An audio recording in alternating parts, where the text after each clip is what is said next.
తగిలింది. ఎంపీటీసీ సభ్యుల అవిశ్వాసం నెగ్గడంతో వైస్ ఎంపీపీ పదవి చేజారింది.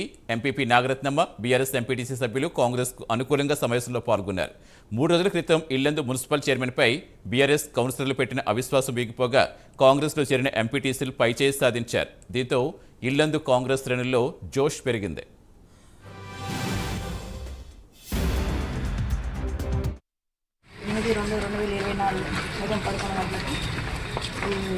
వైస్ ఎంపీపీ దాసి కుమార్తె అవిశ్వాస తీర్మానం ప్రవేశపెట్టడం జరిగింది.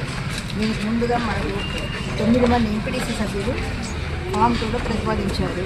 అది మనకి వాళ్ళు ఇచ్చిన తర్వాత మనం ఫామ్ 5లో వాళ్ళకి నోటీసు ఇవ్వడం జరిగింది. 15 రోజుల తర్వాత కండక్ట్ చేస్తామని చెప్పేసి నోటీస్ ఇచ్చాము. దాని ప్రకారంగా 8/2/24లో మనం 11 గంటలకు సమావేశం ఏర్పాటు చేయడం జరిగింది. ఈ సమావేశానికి మనకి 2/3 వంతు మెజార్టీ ఉండాల్సింది. అయితే టోటల్ సభ్యులు 16 మంది. 16 మందిలో మనకు 11 మంది అటెండ్ అయ్యారు. ఈ 11 మంది కూడా ఈ వైస్ ఎంపీపీకి అవిశ్వాస తీర్మానానికి అనుకూలంగా ఓటు వేశారు. కాబట్టి ఈ అవిశ్వాస తీర్మానం నెగ్గినదని వాళ్ళందరికీ తెలియజేయడం జరిగింది. ఈరోజు 8/2/2024 ఉదయం 11 గంటలకు